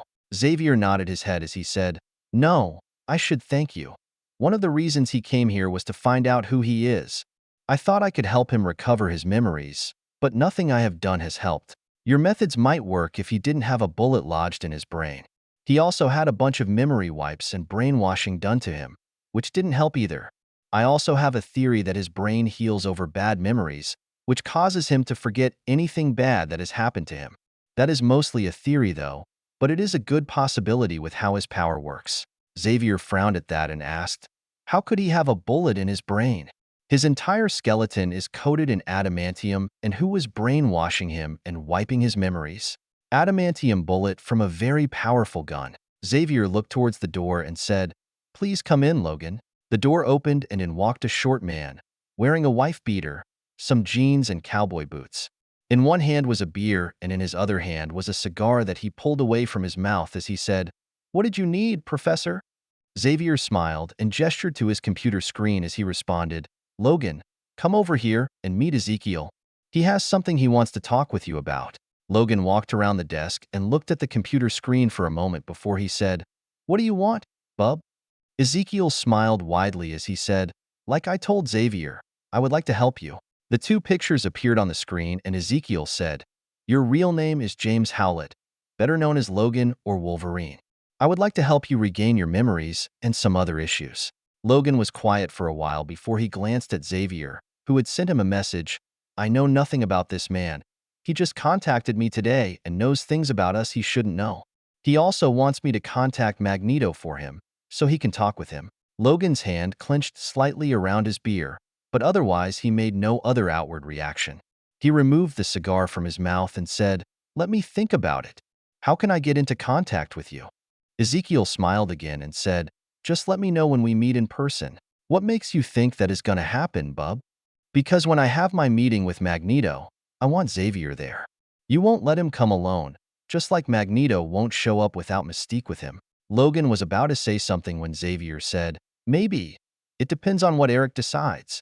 Where would this meeting take place? You and Magneto can decide. I just need a time and place. Xavier nodded his head and said, that will make it a lot easier for him to agree to meeting you. Good. That is what I was hoping for. Well, it has been a pleasure, gentlemen. Xavier, when you have a time and place, just email me. Xavier laughed as he said, you would have to give it to me first. Ezekiel smiled and said, it's already in your contacts. Just look for the one that starts with Ezekiel. Have a good day. Xavier just nodded his head as Logan looked at Xavier a little confused. The screen blacked out for a second before it went back to normal. Xavier looked up at Logan and said, I am not even going to ask. Xavier contacted Hank and asked, was that long enough for you to trace his location? Hank? Sorry, Professor. I ran into a problem and wasn't able to get a location. Actually, you better come down here and look at what happened. Xavier frowned as he responded, me and Logan are on the way. Xavier looked up at Logan and said, could you take me down to Hank's lab? Something happened when he was trying to trace Ezekiel's location. Logan grunted in response before he drank the rest of his beer and set the empty bottle on the professor's desk. As he went to grab the professor's wheelchair, Xavier let out a sigh and asked, could you please not leave your empty beer bottles laying around? Logan grunted again before he took the bottle and dropped it into the trash bin next to the desk and asked, happy? It would have been better if that was put in the recycling. Logan said nothing as he started to push Xavier out of the room and into the hallway. It wasn't long before they were under the mansion and in front of Hank's lab. As the door opened, they were greeted with, you didn't say the magic word. You didn't say the magic word. You didn't say the magic word. On all the screens around the room was a chibi picture of Ezekiel, with one hand raised up, waving its index finger back and forth. Xavier and Logan stopped after they entered the room and looked around for a few moments. Hank was on a laptop that seemed to be working, as he was furiously typing away on the keyboard. Xavier spoke up over the background sound and asked, Hank, what the hell happened? Hank didn't look up, but kept typing as he said, when I went to trace the hacker's incoming signal, this happened. I wasn't able to get anywhere at all, and now I am trying to fix whatever it did to the system. Xavier nodded as he said, looks like Ezekiel's skills are even better than I thought. Logan looked around the room before he asked, did you try saying please? Hank scuffed and replied, people with this level of skill are not going to do something like this and make the answer as simple as saying pleased. Everything stopped and all the chibi figures looked towards Hank and said, I wouldn't be so sure about that. Hank had his mouth hanging open as he stared at the screens around him. They all blinked out and went back to normal as Logan smirked as he said, you overthink things too much, Hank. Logan looked down at Xavier and said, I'm gonna head back upstairs and drink some more. Unless you need me for anything else? Xavier shook his head and said, no, I will be fine. Thank you, Logan. After Logan left, Xavier glanced at Hank and said, Hank, can you help me with Cerebro? I need to contact Raven with it. Hank nodded slowly as he said, sure, I can do that, Professor. Ezekiel smiled as he looked up from his computer. He looked at the other clones next to him and smiled a little wider, watching them all reading grade school books. They had all decided to read the same books, so when they dispel, Theo would have the same info from 10 different perspectives. While just reading it once, he would remember it perfectly because the way his mindscape works. But he thought it might make him understand more advanced concepts if he did it this way. His guests also agreed with him, so they picked some of the prodigies of the ninja world to help with the process of learning. Ezekiel looked back at his computer and opened up the new software he was working on. He took one more glance around the room before he began to work on his project. 00028. Using clones to learn is broken. To say that Fury was displeased would be an understatement. Fury was pissed. It had been a month since Ezekiel showed up at the base, and all he has done is study books or programming. When Fury asked for an update on the Hydra list, all Ezekiel said was, I am still working on it. They are better at covering their tracks than I initially thought. Ezekiel hadn't given them a single new lead and Fury was getting a little impatient. He needed time to plan, but he couldn't plan anything till he knew who to target. Ezekiel seemed to be wasting time on things that didn't matter currently, and if something didn't change, Fury would have to take matters into his own hands. Over 6 months passed as Ezekiel waited for Xavier's reply. He was actually surprised it was taking so long, but he couldn't blame the man. Trying to convince a man like Magneto to talk with an unknown person who has unknown powers couldn't be easy. He thought Xavier would have at least reached out about helping Logan, but they probably used his name to look up info about him. As he waited, his life formed a new routine. He would wake up and make a set of clones for the Ancient One to transport to the base. It was easy to hide, since she would pull him into the mirror dimension for a few moments, then put him back. He was able to make clones even on the weekends this way. Since his larger batch of clones lasted about a day, it worked out perfectly. His clones over the past 6 months had read everything that he asked Eric for. He even sent different people in his clones to reread the college-level books, who knew that ninjas were taught to speed read, in case they needed to copy secrets from documents that they couldn't steal. It also helped that Ezekiel only sent the smartest people from Naruto's world. Doing so helped to expand his and everyone else's understanding of what they read. They had already transitioned into the practical lessons and set up a few labs. His clones were now doing practical exercises to better understand everything and how it worked in this universe. Fury had not been happy with Ezekiel over how he had been spending his time. He had expressed his displeasure many times over the past few months when they had their weekly meetings to go over projects, recruitment, and other items. Ezekiel finally handed over a data packet full of info about Hydra to placate Fury some. The packet contained information of their bases, assets, and personnel that Ezekiel had found so far. All of it was outside of S.H.I.E.L.D. since Ezekiel was still working on finding all of the double agents. Ezekiel wasn't worried about Fury using the info yet. The group needed a lot more people, and Fury was the most paranoid person he had ever met. Fury wouldn't make a move till he was ready for checkmate in 5 different ways. Speaking of recruitment, Ezekiel was able to vet everyone who was brought into the team, which included a few sorcerers, thanks to the Ancient One. One of them was Master Caecilius, which was a big shock to Ezekiel. The man seemed distant from everyone, but he did his job well as a teacher and helping portal people and materials in and out of the base. As for teaching, his students were Ava, Coulson, Eric, Grant, Hope, and surprisingly Maria Hill and Fury. Ezekiel asked them why they wanted to learn magic, and they both responded that portal travel was too good a skill not to learn. Another thing that the Ancient One did was set up that spell array around the base. The base only had 4 points of entrance now: the main gate area, a secret exit tunnel, a portal entrance, and a portal door to the beach island. The last one was added in since the Ancient One didn't want to deal with portaling the kids to and from the island. The island, Ezekiel found out, had more than just a nice beach. It was about 25 miles or so across at its longest point and had a mountain range in the middle of it that had snow on it most of the year. Something about magic made it possible to not melt. Besides that, it had the clearest water in the world. It almost looked like a swimming pool with waves.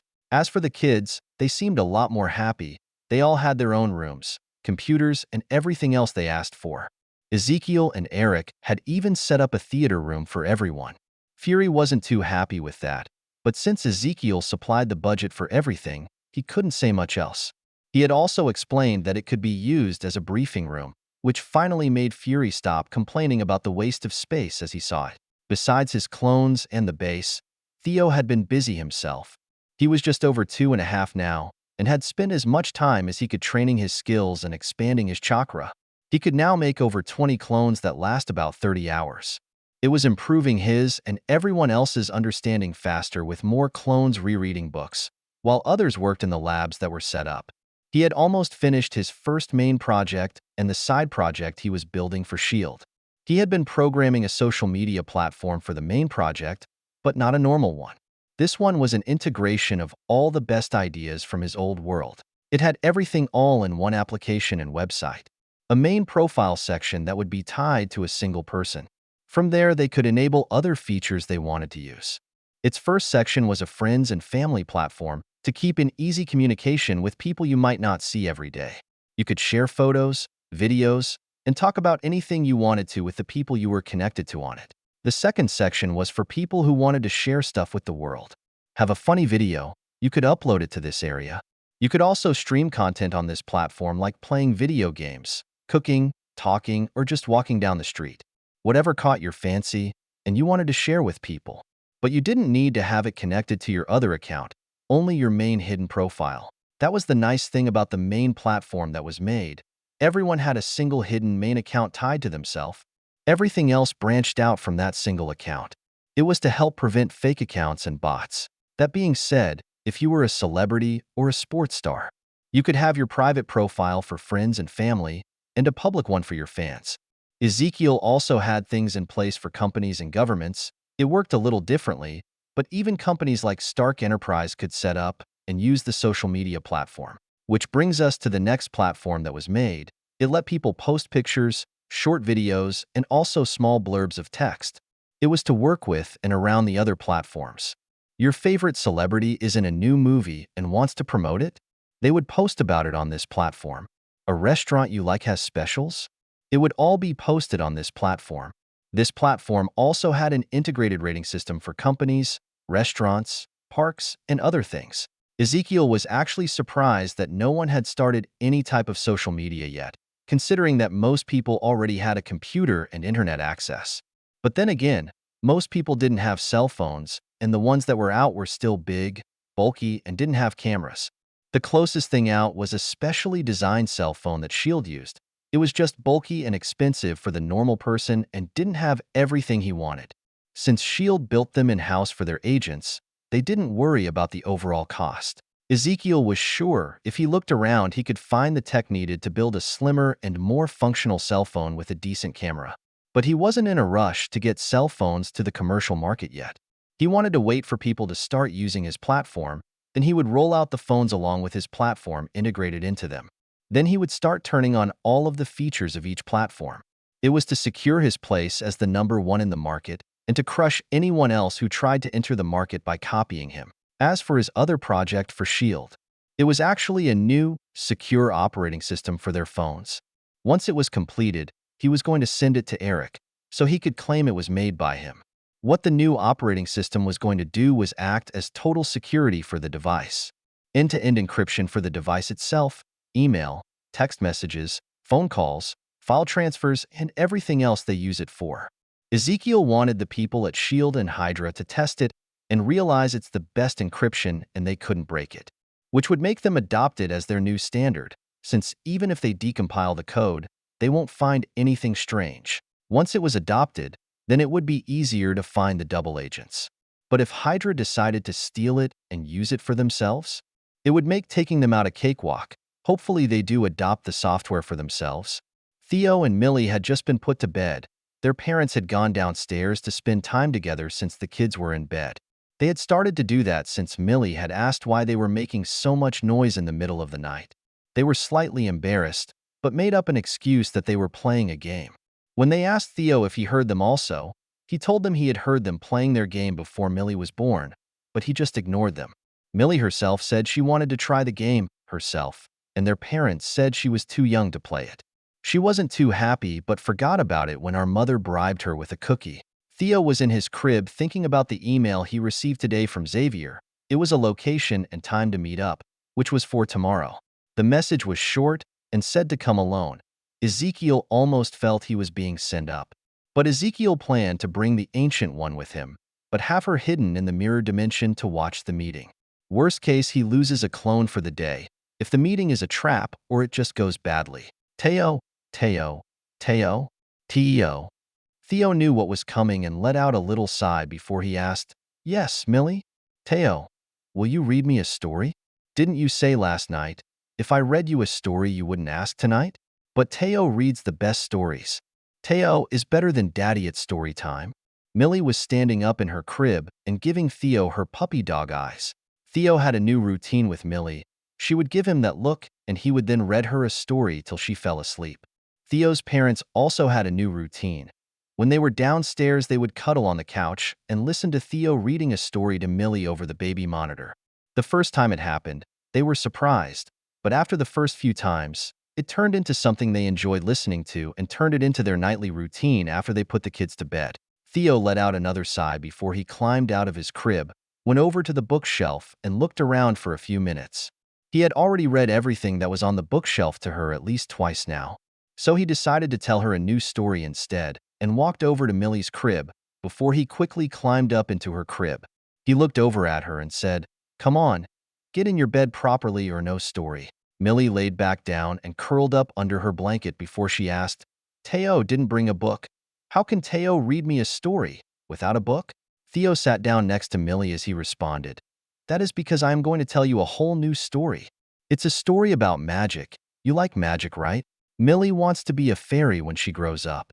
Theo reached over and rubbed Millie's hair lightly for a moment as he said, I am sure you will be a great fairy when you are older. Theo removed his hand as he said, Now then, let me tell you about the story of the boy who lived.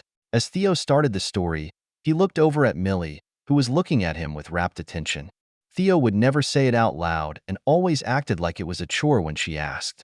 But spending time like this with Millie was his favorite thing in the world to do. It was followed closely by spending time with his mother and father. While he might have his memories from his past life with him, he never felt so happy and complete in his old life. He tried to fill the gap with Sam, and while he loved his son dearly, something was always missing. Something that Sam himself as an AI couldn't properly fill up even after he gave himself emotions. Something that only a true family could give to Theo, unconditional love. 00029. An earnest meeting or a trap. The location was a set of geo-coordinates to a remote forested area in South America. The place was so remote that without the ability to fly or teleport yourself, it would take a week of intense hiking to reach. You could probably parachute in, but the forest canopy was so thick you would probably get stuck in a tree or worse. Ezekiel and the Ancient One traveled to the meeting area 6 hours early through the mirror dimension. Ezekiel was a little surprised that no one was there yet, but still combed the surrounding area for any type of trap or ambush. When he didn't find anything, he had the Ancient One send him out of the mirror dimension. Once he was in the forest, he decided to get some practice in. He did some hand signs and said, Earth release, Earth wave. Slamming his hand down on the ground, it distorted and moved out in a wave around Ezekiel and pushed all of the trees outwards in a perfect circle. Ezekiel double-checked his work. The dirt was completely level and the closest tree was about 50 feet from the middle of the clearing he just made. The trees were so big and full of growth that even with this change you still couldn't see the sky properly. Next, he used another earth technique to make a 5-foot deep hole that was about 10 feet in diameter off to one side of the clearing. Afterwards, he used a water technique to fill it with water. Once it was finished, he started to practice water walking. It took a bit to get used to, but his chakra control was one of the things he practiced the most. Once he had the ability down, he walked to the middle of the water and sat down on the water in the lotus position and began to practice sensing universal energy, while at the same time controlling his chakra to not fall in. The Ancient One watched Ezekiel in fascination as he used his abilities. It reminded her a little of magic with the hand movements and words. But when the ability was used, it didn't use universal energy, but energy from within his body. Ezekiel sat there for almost 4 hours before the first group for the meeting appeared. They floated down to the ground, riding on air currents. Xavier, Logan, and Storm landed about 30 feet from Ezekiel, who kept his eyes closed as he said, Greetings, Professor. I hope you don't mind I came early. Logan took up a position slightly in front of the professor and said, I can't smell him. It's like he isn't real. Your words hurt more than your claws, Mr. Howlett. Logan stepped forward as his claws started to come out of his hands as he asked, You want to find out which really hurts more, bub? Storm put a hand on Logan's shoulder and said, Logan, I know you are on edge, but we came here to talk, not start a fight. Logan grunted before he stepped back as his claws retracted into his hands. Xavier and his group moved a little closer to Ezekiel before he said, I thank you for coming. I wasn't sure if you would come alone or not. Ezekiel smiled as he said, Honestly, I wasn't sure if this would be a trap or just a waste of my time. Another voice spoke up from the air and said, I don't need to resort to simple traps. My own power is more than enough to handle most people. As a man dressed in red armor floated through the treetops into the clearing with a blue-skinned woman next to him. After they landed on the ground about 20 feet from Ezekiel, who quickly did some single-handed signs behind his back. The man looked at Ezekiel for a few moments before he turned to Xavier and asked, Have you found out anything from him? Xavier shook his head and said, I can't sense his mind at all, and Logan said he cannot smell him. He might be some type of illusion, but it could just be his powers at work. Ezekiel stood up slowly and said, I can assure you, I am very real. but I took measures against unwanted advances from Professor Xavier's powers. Now, before he could finish talking, metal burst from the ground around the clearing and formed a cage around Ezekiel, who quickly did a few single-handed signs and mouthed one word before anyone noticed. The cage with Ezekiel floated over and landed in front of Magneto as he said, "Since you are real, that means you can be captured. Now you know a lot of things that my friend has worked hard to keep hidden. I want to know everything you know and anyone else you have told about it." "Eric, I thought we agreed we would talk with him and hear him out." Magneto sneered as he looked at Xavier and said, "You are too trusting, Charles. This man knows your secrets.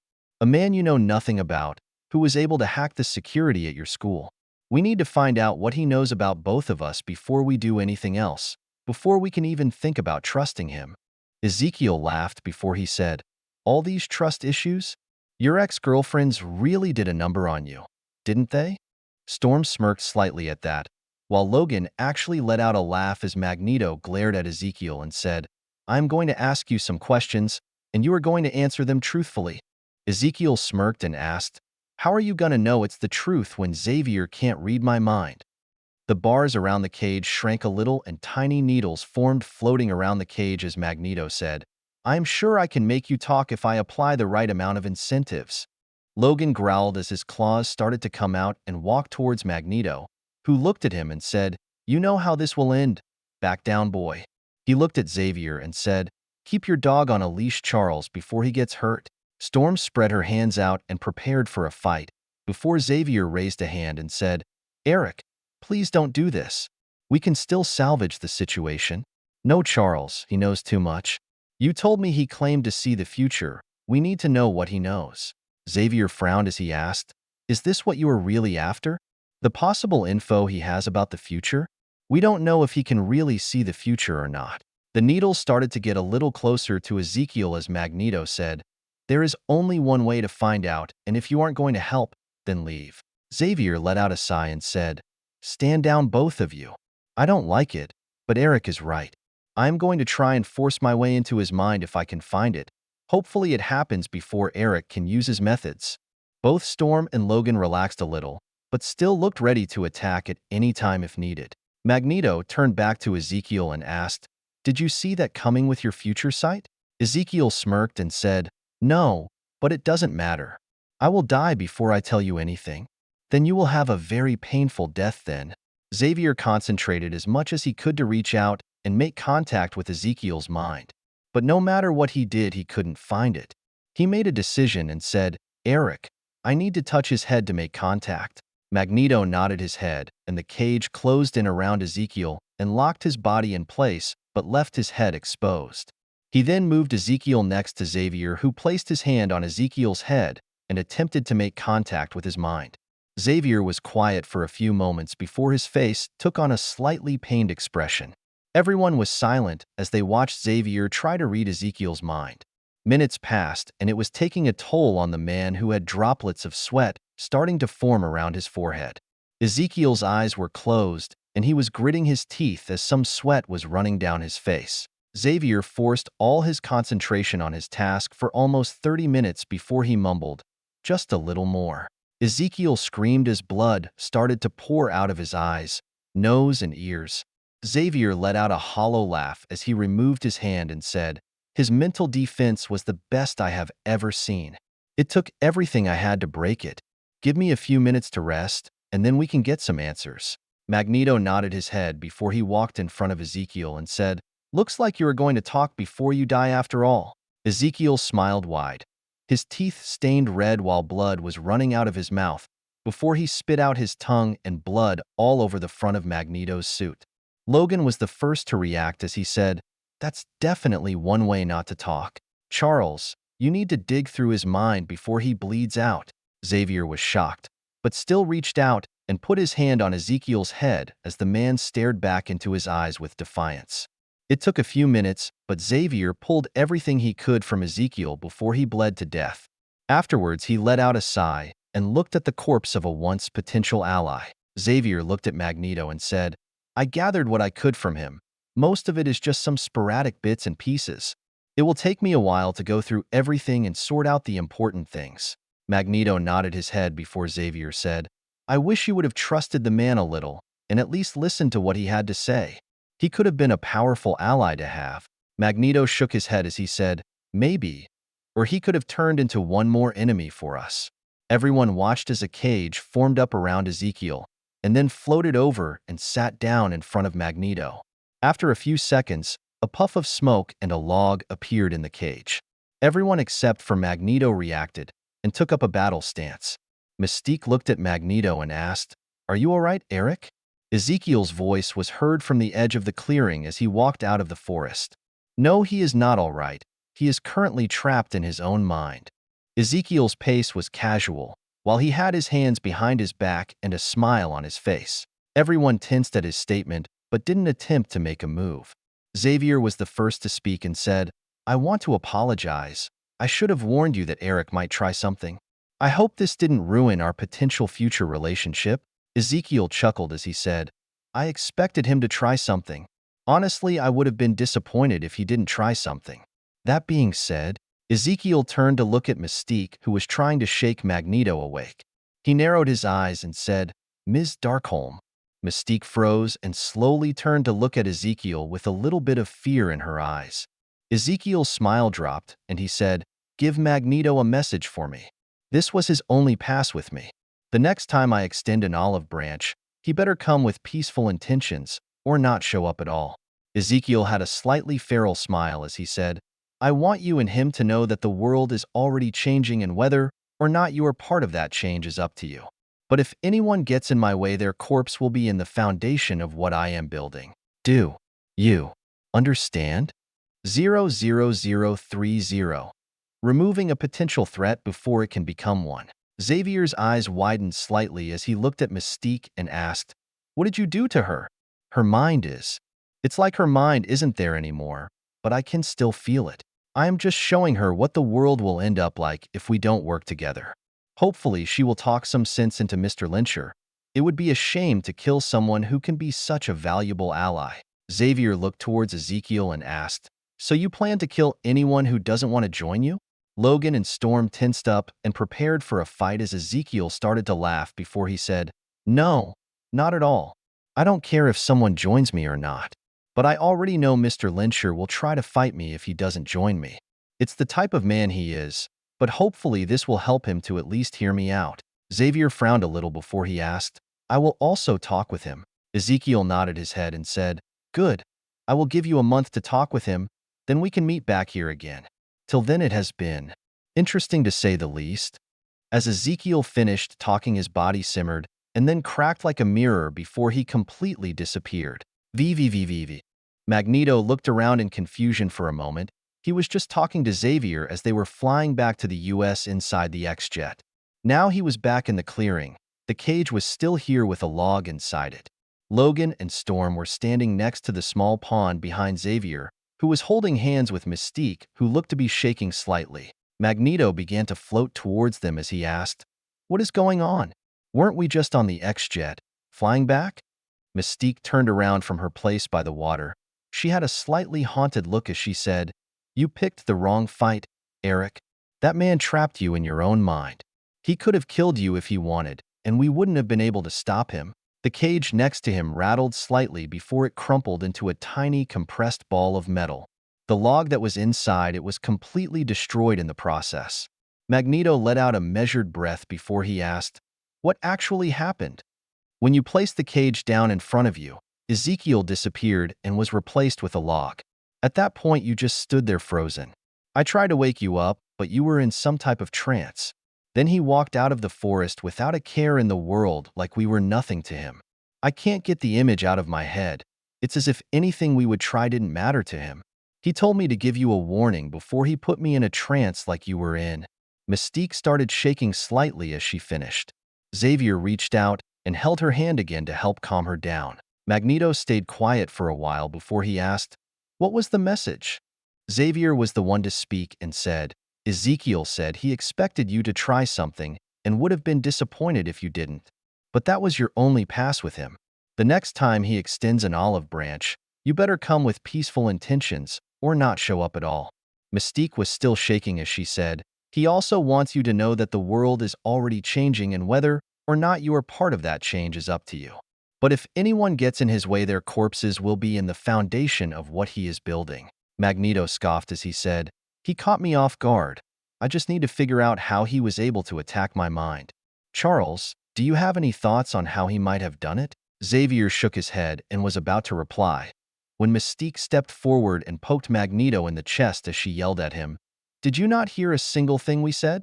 Magneto glared at Mystique and said, "Watch your tone and remember who you are talking to, Raven. I lead the Brotherhood, not you." "So what if you lead the Brotherhood? I am done with it. I am going back with Xavier." Magneto's face contorted a little as he snarled out, You would leave behind everything that we have built? Our people? For what? Some person you don't even know? Because he was able to trick me once?" Mystique's eyes became a little moist as she choked out in a broken voice, You didn't see it. None of you. You didn't see it." She started to sob as her body began to shake uncontrollably. Both Xavier and Magneto reached out to give her some support. It took a while before she stopped shaking, and in a low whisper she said, "He showed me the future, and every time we were dead." Magneto frowned as he asked, "Don't you think he might have made it up? He had to be showing you what he wanted you to see. It doesn't mean that was the actual future, Raven." Mystique shook her head before she said in a frightened voice, "He didn't show me one. He showed me countless." Her body started to shake again as her voice began to crack as she said, "Each one was worse than the last. A world where all the mutants were dead. It wasn't even the worst one. I saw one where everything on the planet was dead, and the only thing left were the sentient machines that destroyed the world." VVVVV. The Ancient One and Ezekiel were watching them from the mirror dimension. When Mystique began to break down, the Ancient One said, "You might have been a little harsh with her. She seems to be having a mental breakdown." Ezekiel shook his head before he said, "No, this will hopefully bring Magneto to the table. What if it pushes him away and he decides to fight against you?" Ezekiel let out a sigh before he said, "Then he will die. Let's go, Tao. I have more important things to do." The Ancient One raised one eyebrow as she looked at Ezekiel. He looked back at her and smiled as he responded, "You don't want to tell me your name, so you were given a nickname.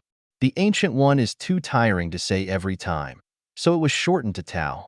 The Ancient One shook her head and replied, "Are you really Ezekiel or one of his guests?" 100% the original. The Ancient One moved one hand in a circle and a portal appeared in front of her.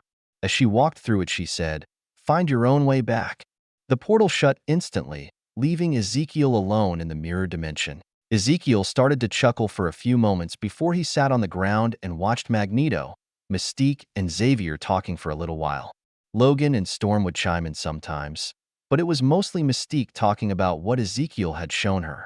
After half an hour, a portal appeared, and Shursui stuck his head inside and asked, "Did you get left behind?" Ezekiel stood up and walked towards the portal as he said, "Yes, it seems like Tao doesn't like her new name." Well, Naruto was the one who thought of it, because he didn't like calling her the Ancient One. Ezekiel nodded as he walked through the portal, before it closed behind him. He let out another chuckle as he said, "I swear that guy has some uncanny ability to make great nicknames." Ezekiel looked at Master Kaiselius and said, "I appreciate the lift." The man just nodded in reply before he walked out of the room. Ezekiel shook his head as he started to walk out of the room with Shursui and said, "We really need to do something about him." "You think he will follow that timeline?" "No. Tao said she already had many conversations with him and the other masters. He won't turn out like that, but he is still a burden man. I would like to help him out, but the only option would be to use Edo Tensei. I am just not sure how it would work here with the aspect of death around." Ezekiel frowned a little as he finished. Shursui smirked as he put an arm over Ezekiel's shoulder and said, "Only one way to find out. We just need to try it. But we would need a sacrifice and someone who is dead we want to talk with." "That's easy. Just ask Fury for a death row prisoner and the body of someone he would want to talk with." Shursui smiled at Ezekiel as he stopped walking. Ezekiel was nodding his head a few times as he went over everything before he also smiled and said, "Let's go talk to Orochimaru, Tobirama, and Kabuto. I want to make sure we have everything we need and think of anything that could go wrong." VVVVV. A few days later, a small group of people were standing in a secure room with the corpse of Arnim Zola and a man with red hair. Fury looked over to Ezekiel, who was standing next to a few of his clones. Fury still didn't know why all of his clones looked different and had different names. Ezekiel said it was because of different people who were currently sharing his mind. It sounded like a load of bullshit, but the more Fury interacted with them, he could tell that they were each completely different people. Fury turned his head slightly and looked at Peggy, Steve, Hank, and Tao as he asked, "You think this is going to work?" Tao shook her head as she said, "I don't think it will because their soul is no longer here and has passed on. But Ezekiel's powers work in weird ways." Steve also shook his head as he said, "I still don't like that this uses someone as a sacrifice. Isn't there a better way to do this?" Peggy reached over and held Steve's hand as she said, "I didn't like the idea at first either, but you saw what this man has done. If anyone should serve as a sacrifice, it would be him." Ezekiel finished talking to his clones and walked over to the man who was strapped to a table with a ball gag in his mouth. Ezekiel pointed over to his clones as he said, "Well, Mr. Kasadi, I would like you to know that this will be extremely painful. My friends over there made sure of it." Ezekiel began to do hand signs before he said, "Kuchios, Edo Tensei?" He pushed his hand down on the paper, covering the man's head for a few seconds before the man started to writhe in agony. Ezekiel stepped away and watched in fascination as the man's body tore itself apart. The pieces that came off slowly landed on the floor. Before combining together, it took almost 10 minutes before the man completely stopped moving and screaming into his gag. But once he did, the process sped up and finished in another minute. Tao said almost in a whisper, "Incredible." His soul was ripped apart and somehow reformed into this man's soul. Before them stood a short man with chalk-white skin in a slate-gray, three-piece suit.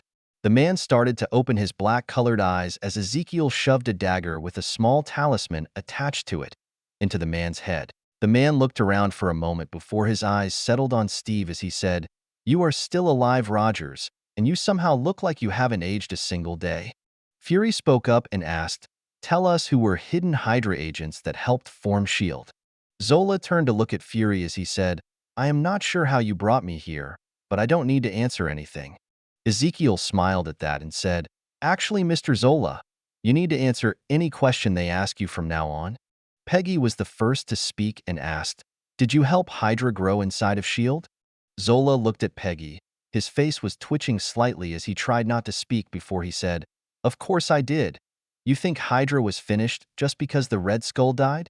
That man was just one of the heads. Cut off one head, two more shall take its place." Peggy squeezed Steve's hand tightly as Fury smiled and said, "Good. We have a lot of questions we need answered about Hydra and who was part of it while you were still alive." VVVVV. Theo's mother was sitting on the couch with her daughter in her lap and her husband holding her hand as they listened to Theo tell a story. The story was fascinating. She had heard the start of it one night while she was cuddling with her husband on the couch. The next morning, she had asked her son what book he was reading to Millie the night before, and was surprised to find out it was a story he was making up. She knew her son was special, a little too special in fact. But to come up with a story that was so fleshed out and well-made, it didn't seem possible for the almost 3-year-old child. She had noticed his intelligence before. He had tried to hide it from her and Jacob, but even he noticed how intelligent Theo is, and they have talked about it more than a few times. It was his eyes that truly gave him away. They never noticed it before, because Theo is their son and their vision was colored with love. But she really noticed it the first time they went to the library. His eyes were calculating. He was planning something. She had seen those same eyes many times when she negotiated contracts with other lawyers. He had acted well enough when he was looking through the books, but there was a purpose to his movements. She caught on quickly enough and moved to where she could see the how-to bookshelf he was working towards. When he finally got there, he instantly found 2 books and pulled them out. He glanced at both of them for a moment or two, and then brought them back asking if he could check them out. She gave in because she wanted to see what he was up to. To their surprise, he completely memorized the coding book. They could ask him what was on any page, paragraph, even sentence, and he could tell them. That was when they both started to watch him more closely, to try and find out how intelligent Theo actually was. It took them no time at all to realize he was some kind of super genius. when they started to watch him not as their son, but just as a person. He was definitely trying to hide it for some reason, and they didn't know why. They had talked about it a few times and decided they would let him tell them if and when he wanted to. No matter what happens, he will always be their lovely and helpful son who has a soft spot for his little sister.